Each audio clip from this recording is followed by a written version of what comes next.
Hi, I'm Rear Admiral Hanlon, and as commander of Joint Task Force 7, I should like to present this brief film report on the highlights of Operation Redwing.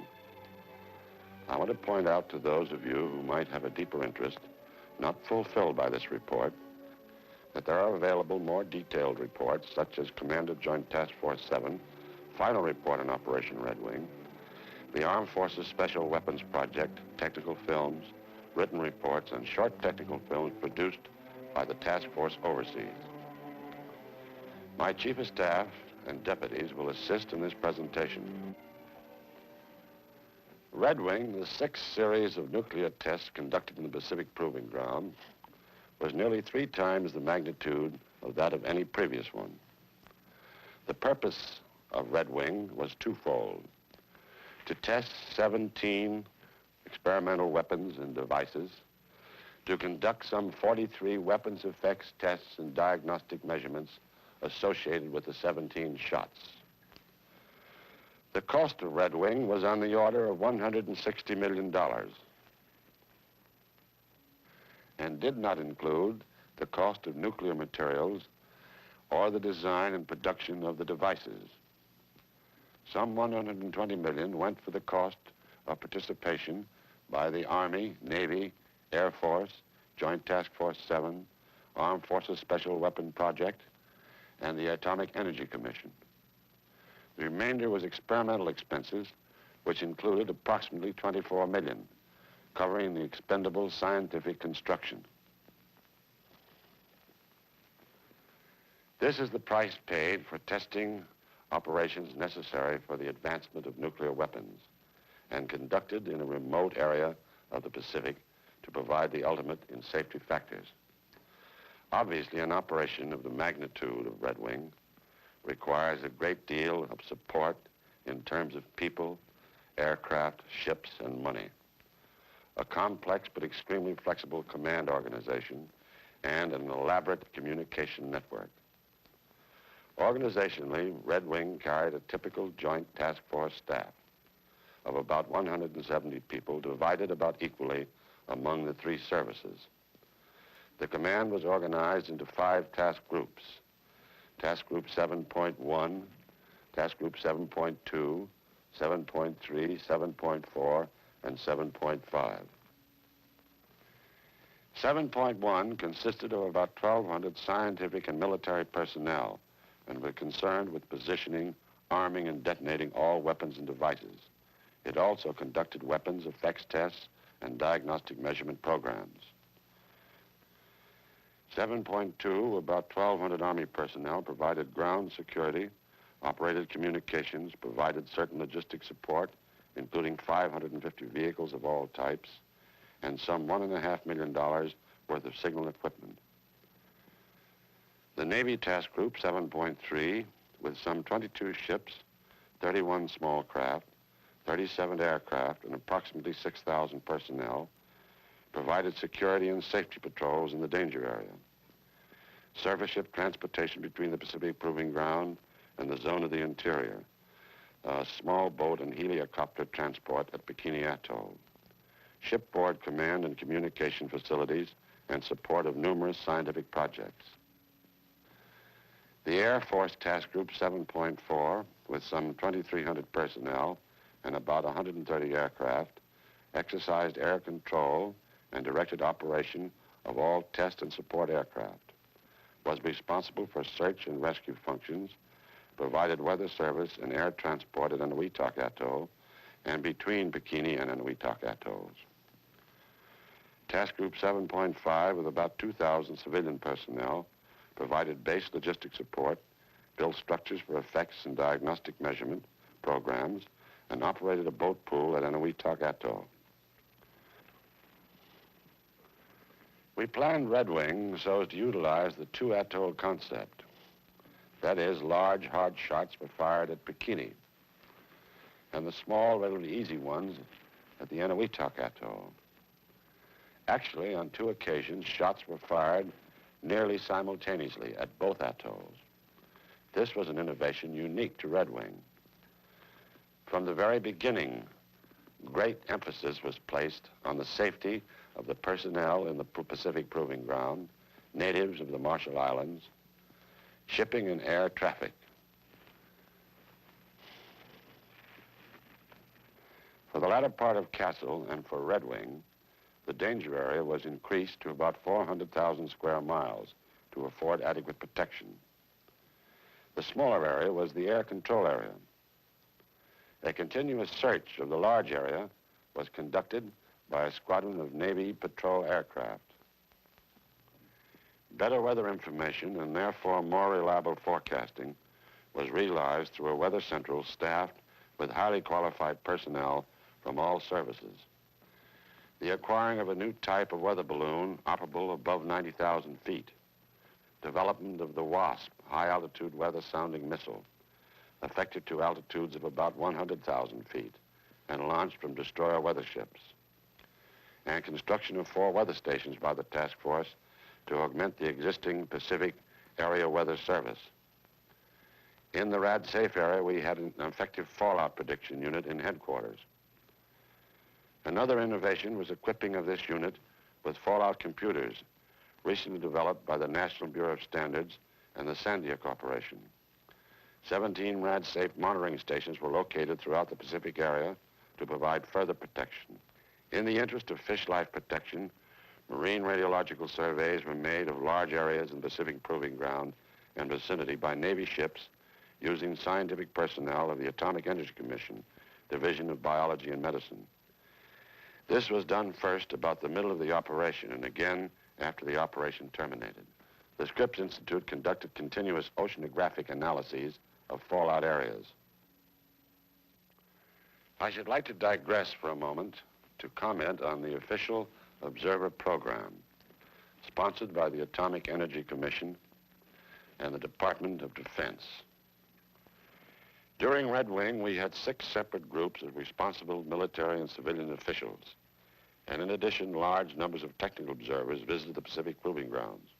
As a result, the military representatives and high government officials obtained an understanding of the business which should be of great value to them and their parent organizations.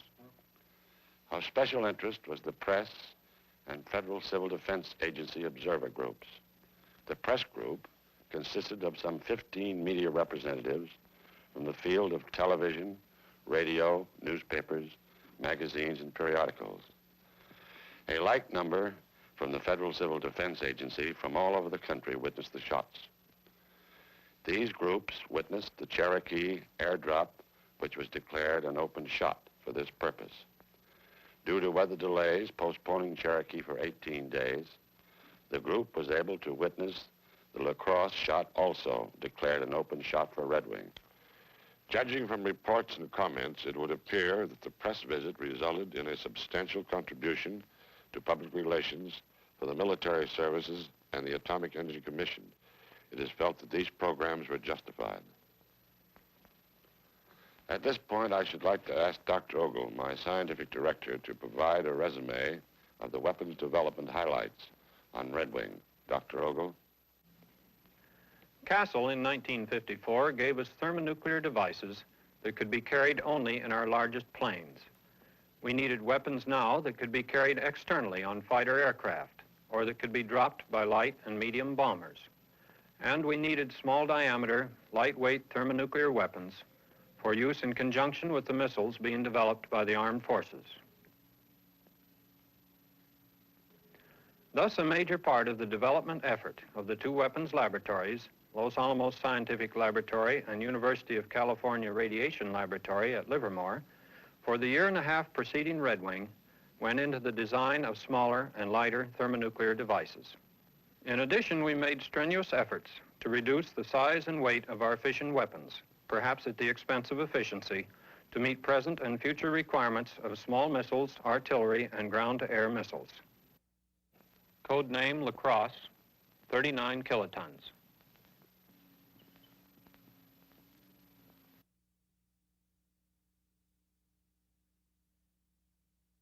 Code name Cherokee, 3.8 megatons.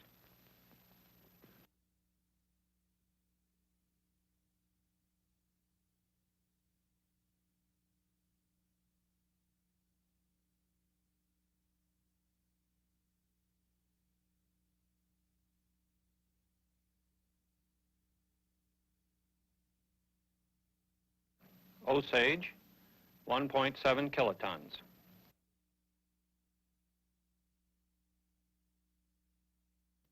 Erie, 15.5 kilotons.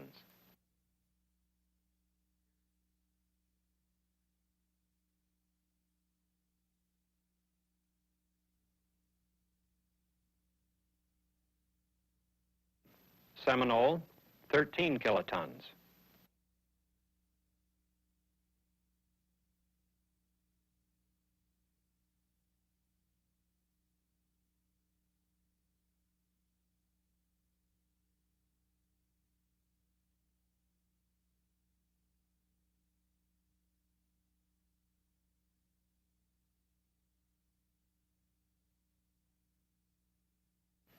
Flathead, 375 kilotons.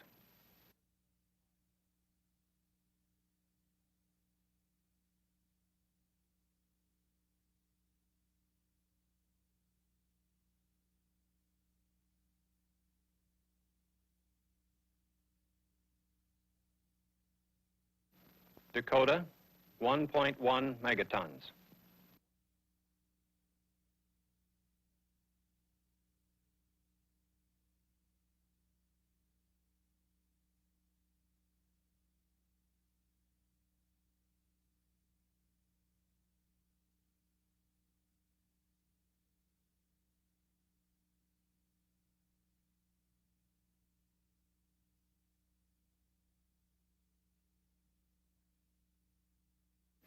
Apache, 1.9 megatons.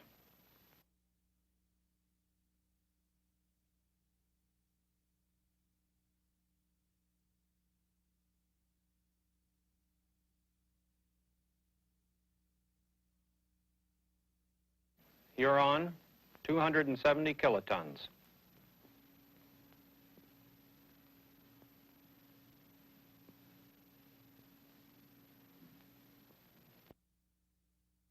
Mohawk, 350 kilotons.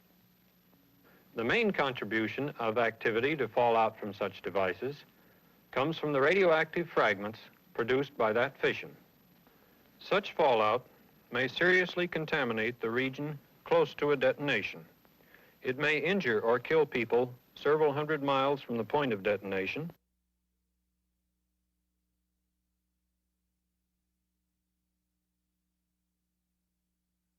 .7 megatons.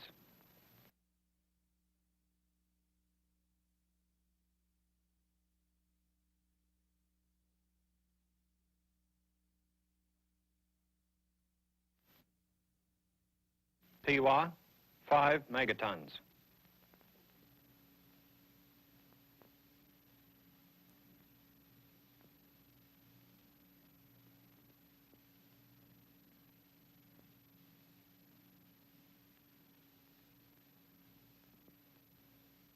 It is clear from a weapons development viewpoint that Operation Redwing was an outstanding success. The key areas of Army interest were static and dynamic pressures produced by detonations of various yields, and especially study of the long positive phase resulting from both air and ground bursts in the megaton range. We collected data also on the rapid determination of fallout. Here we are interested because of the proximity of friendly installations to targets on the atomic battlefield. Such data is, incidentally, completely dependent upon timely and accurate weather information. To protect our stockpile of tactical atomic warheads, as well as to impair or destroy the enemies, the Army required knowledge of the vulnerability of nuclear weapons. One other key factor in our support of atomic strikes is definite knowledge of the yield and ground zero of our weapons. Redwing experiments dealing with the detection, location, and analysis of atomic bursts were successful. This will lead to the development of portable, self-contained instruments capable of continuous surveillance of the atomic battlefield. The results of Redwing were of considerable interest and benefit to the Navy.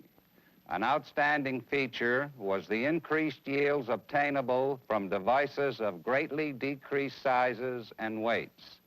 Such factors will permit diversification of delivery systems in aircraft and ships. Our first-line carrier aircraft, the A3D, or Sky Warrior, was exposed to blast and thermal effects from megaton yield weapons. It was also positioned to simulate a drop aircraft, and these tests indicated that the A3D can deliver megaton weapons with a good escape probability. In the field of atomic defense, progress was also made. All ships of the Navy Task Group were equipped with washdown systems which proved to be most effective. Preliminary data gathered from specially configured remote control ships in the fallout area provided additional information regarding decontamination procedures in general. Data to determine the relative radiation dosages from the air, water, and the ship's weather surfaces was also collected. This knowledge provides additional criteria in the development of ship's shielding. Also, experiments with types of protective coating were conducted on ships and certain test aircraft. Spraying of a paint-like substance on exposed surfaces added a high degree of protection against contamination. The results of these experiments will assist us in the determination of naval operations in heavy fallout areas, as well as provide valuable data for the design of naval vessels of the future. The Navy is also interested in the many aspects of the various weapons effect tests as they pertain to aircraft, which will be discussed by General Griffith. Throughout the operation, the necessity for fast and accurate weather predictions was demonstrated. The Navy will benefit from the development of the WASP, a high-altitude wind-sounding rocket, and by the increase of altitude of weather balloons. These two developments will provide faster and more accurate weather data from altitudes of 60,000 to 100,000 feet. In addition, the regular Navy window shells prove most valuable for soundings up to 34,000 feet. All this will lead to an increased effectiveness of fleet operations in the conduct of atomic warfare. In conclusion, the 6,000 naval personnel gain valuable experience, as they are much better prepared to cope with the many aspects of atomic warfare and will form a nucleus to instruct other naval personnel. The scope of Air Force operations in Redwing precludes a discussion of the results of each program in which we had a vital interest. In view of this, I have selected and shall briefly summarize only two which I consider most pertinent to this presentation: the Aircraft Effects Program and the Early Penetration Project.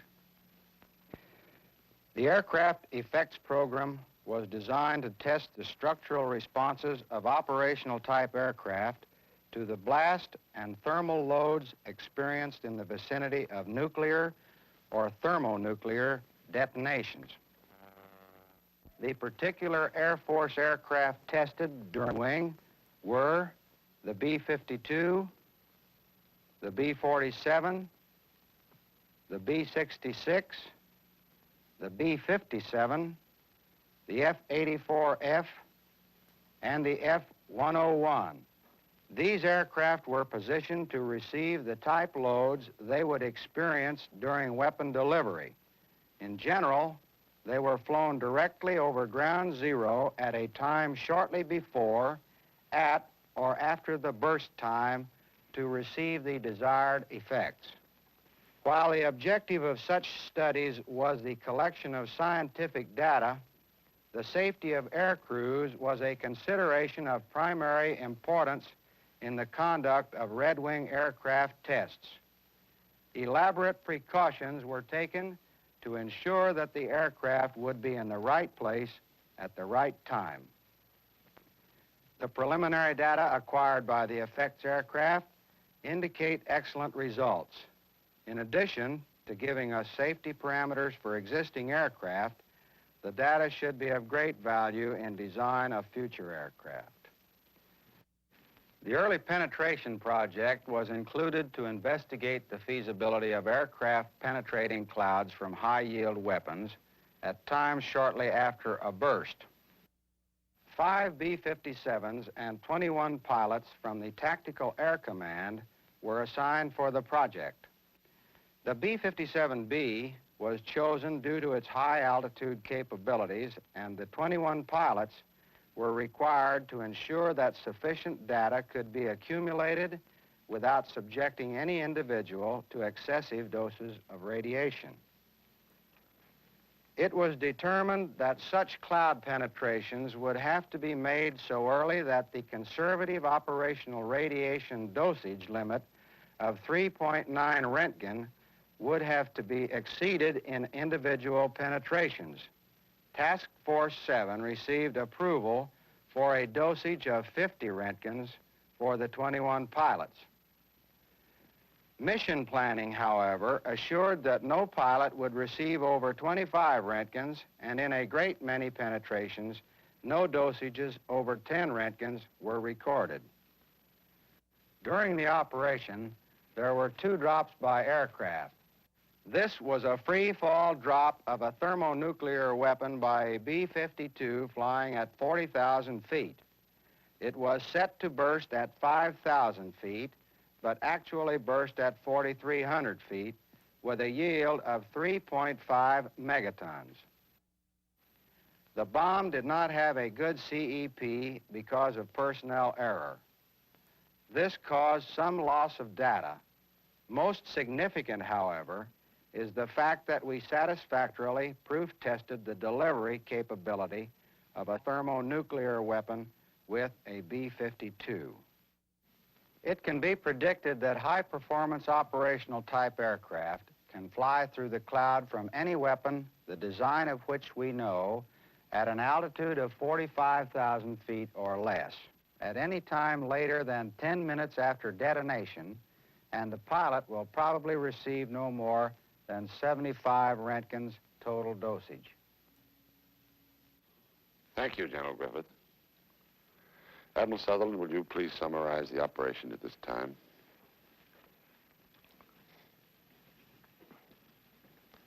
Technically, operationally, and militarily, Redwing may be summarized in one word: success. This operation marks a most significant step forward in the research and development of fission and fusion weapons.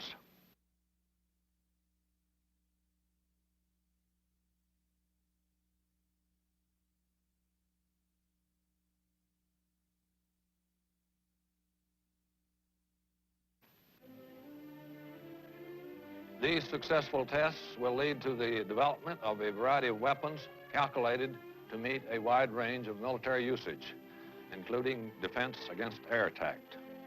This variety of weapons will permit diversification of delivery systems of all kinds, that is, aircraft, missiles, gun-fired projectiles, demolitions, and depth charges. The emphasis on safety of task force personnel, of the Marshallese population, of transit aircraft and shipping paid off 100%. Most important in the safety program was the ability to predict and hence predetermine radioactive fallout. The key to this was greatly improved weather forecasting stemming from increased knowledge of tropical meteorology. In carrying out the Redwing test series to its successful conclusion, one factor, a most gratifying factor, is quite evident. The 3 military services, a large group of scientists, technicians, and contractor personnel worked and lived together for many months in the Central Pacific, far from home and under trying conditions, to get a job done. This job was accomplished, and the many benefits are already being put to practical use. This concludes Admiral Hanlon's film report of Operation Redwing.